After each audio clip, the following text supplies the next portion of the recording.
बिस्मिल्लाहिर्रहमानिर्रहीम। दोस्तों, ताहिर महमूद आपसे मुखातिब हूँ। और ये स्क्रीन पे आप देख सकते हैं एक नोटिस जो है एक मौसूल हुआ है, फ्रीलांसर हैं उनको। और इसकी लास्ट डेट जो है 24 नवंबर 2025 है, ये आप देख सकते हैं। ठीक है जी, तो बड़ा रीसेंट नोटिस है और इसके ऊपर बात करेंगे डिटेल में, क्योंकि ये जो है इसकी रीज़न क्या है और क्या एफबीआई ने किस चीज़ के ऊपर जो है इंक्वायरी लगाई है। तो ये मैसेज इनका देख सकते हैं कि इनकी बेसिकली फॉरेन सोर्स इनकम है, जो कि इनके फॉरेन करेंसी अकाउंट के अंदर इनके एम्प्लॉयर ने अमाउंट जो है वो सेंड की थी। ठीक है जी, फॉरेन सोर्स इनकम है और इनके फॉरेन करेंसी अकाउंट के अंदर पाकिस्तान में ये अमाउंट सेंड की गई है बाय माय फॉरेन एम्प्लॉयर, इन्होंने लिखा हुआ है। ठीक है जी, तो यानी कि इनका स्टेटस जो है वो रेजिडेंट वाला है। और सेकंड इन्होंने क्या किया हुआ है कि उसके ऊपर फिर जो गेन हुआ है, यानी जब वो डॉलर्स में मिसाल के तौर पे अकाउंट है, तो जब वो डॉलर निकलवाए तो वो डॉलर की प्राइस बढ़ गई, तो उस गेन को इन्होंने डिस्पोजल ऑफ एसेट के अंदर डिक्लेयर किया हुआ था। तो वो चीज़ जो है वो चीज़ उसके ऊपर भी एक्सप्लेनेशन मांगी गई है। और ये आप देख सकते हैं कि वाज़ेह तौर पर लिखा हुआ है कि जब उन्होंने फॉरेन करेंसी को एनकैश किया पाकिस्तानी अकाउंट के अंदर, तो उसके ऊपर जो गेन हुआ उसको उन्होंने gain on disposal of asset में डाल दिया। ठीक है जी।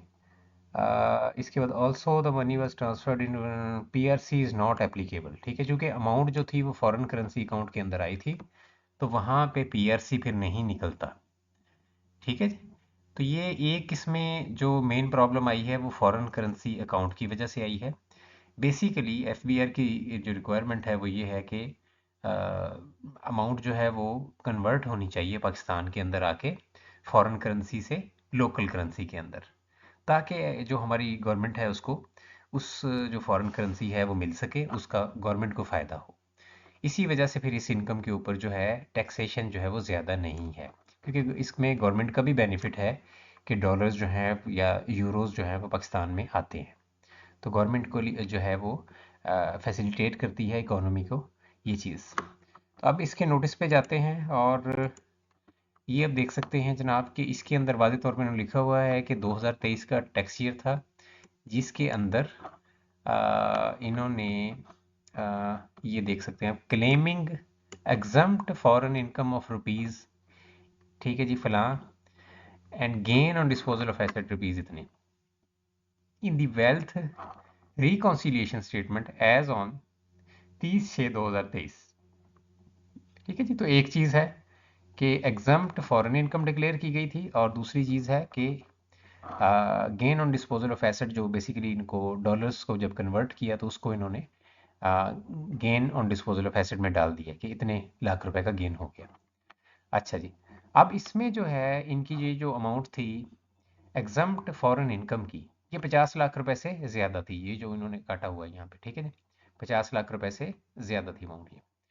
तो ये अमाउंट अगर तो छोटी मोटी अमाउंट है आपकी 5-10 लाख रुपए की है, तो फिर तो इसके ऊपर कोई इतना इशू नहीं है। बट अगर ये अमाउंट बड़ी है तो फिर ये आप यहाँ पे वाज़ेह तौर पे देख सकते हैं कि इन्होंने रेफरेंस दिया हुआ है कि चूंकि इन्होंने कहा है कि ये अमाउंट जो है 5 मिलियन से एक्सीड करती है, इस वजह से इसकी नेचर सोर्स जो है वो बताना पड़ेगा, एक्सप्लेन करना पड़ेगा आपको। और सेक्शन 111 जो है वो भी इसके ऊपर एप्लीकेबल हो गया है। ठीक है जी, अनएक्सप्लेन्ड इनकम एंड एसेट्स जो है ये नीचे लिखा भी हुआ है। ठीक है जी, यानी अनएक्सप्लेन्ड इनकम और एसेट्स जो है इसकी इंक्वायरी लग गई है और ये बड़ी ख़तरनाक होती है। इसमें फिर टैक्सेशन जो है वो बिजनेस वाली जो है वो हो जाती है आपके ऊपर। जो बिजनेस की टैक्सेशन होती है यूजुअली उसी के हिसाब से आपके ऊपर टैक्सेशन जो है वो कर दी जाती है, बिजनेस इनकम वाली। तो अच्छा जी, इसके बाद जनाब अब क्या रिक्वायरमेंट्स क्या हैं, तो यहाँ पे ये चीज़ एक्सप्लेन की गई है कि 50 लाख रुपए से ज़्यादा यानी 5 मिलियन से अगर एक्सीड करती है अमाउंट, तो उसका आपने nature and source of receipt of foreign remittance जो है वो बताना है। ठीक है जी, 50 लाख रुपए से अगर एक्सीड करती है। इसके अंदर अब जो रिक्वायरमेंट है एफबीआर की वो ये है कि ये चीज़ें प्रोवाइड करनी है, जिसमें name of remitter with CNIC NTN, nature and purpose of transaction, relationship with remitter, bank account statements, और प्रोसीड्स रियलाइजेशन सर्टिफिकेट पीआरसी। अब यहाँ पे मेन प्रॉब्लम यही आ रहा है कि पीआरसी नहीं निकल पा रहा, चूँकि अमाउंट जो है वो डायरेक्टली ये बाकी चीज़ें तो इनको मिल जाएंगी, बट पीआरसी जो है वो यहाँ पे एक ऐसा डॉक्यूमेंट है जो कि इनको नहीं मिल पा रहा, तो उसकी वजह से इन ये रिप्लाई जो है इनका ये भी पेंडिंग पड़ा हुआ है। क्योंकि पीआरसी इस वजह से नहीं निकल रहा कि जो बेसिकली मैंने स्टार्ट में आपको दिखाया कि ये जो फॉरेन करेंसी अकाउंट है जिसके अंदर इन्होंने डायरेक्टली डॉलर्स वगैरह मंगवाए हैं वो प्रॉब्लम कर रहा है। अगर ये लोकल करेंसी अकाउंट होता तो इनका ये मसला इस तरह से जनरेट ना होता और इनको पीआरसी मिल जाता। ठीक है जी। अच्छा जी, दोबारा नोटिस पे चलते हैं। तो इसके बाद जनाब अब आप नीचे देख सकते हैं कि ये डॉक्यूमेंट्स जो हैं ये प्रोवाइड करने हैं एफबीआई को इन्होंने, और इसकी लास्ट डेट जो है वो 24/11/2025 है। तो अगर इनमें से कोई चीज़ मिसिंग होती है तो डेफिनेटली फिर आगे ये जो है इनका जो इंक्वायरी है वो फर्दर प्रोसीड कर जाएगी, क्योंकि ये डॉक्यूमेंट्स में से इनको एक डॉक्यूमेंट जो है पीआरसी वो नहीं मिल रहा।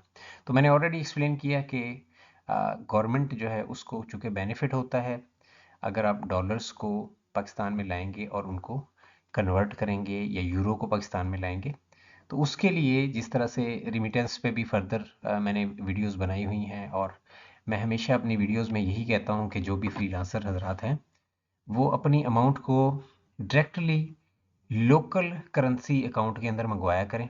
ठीक है जी, लोकल करेंसी अकाउंट के अंदर मंगवाया करें जितने भी फ्रीलांसर्स हैं, ताकि उसका पीआरसी जो है वो निकल पाए। ठीक है जी, पीआरसी ऐसा डॉक्यूमेंट है जो आपकी उस अमाउंट को बड़ी आसानी से जस्टिफाई कर देता है कोर्ट के अंदर। ठीक है जी, या ऑनलाइन रिप्लाई में भी अगर आपके पास पीआरसी मौजूद है तो आपको किसी किस्म की इंक्वायरी जो है उससे आप बच जाते हैं। ठीक है जी।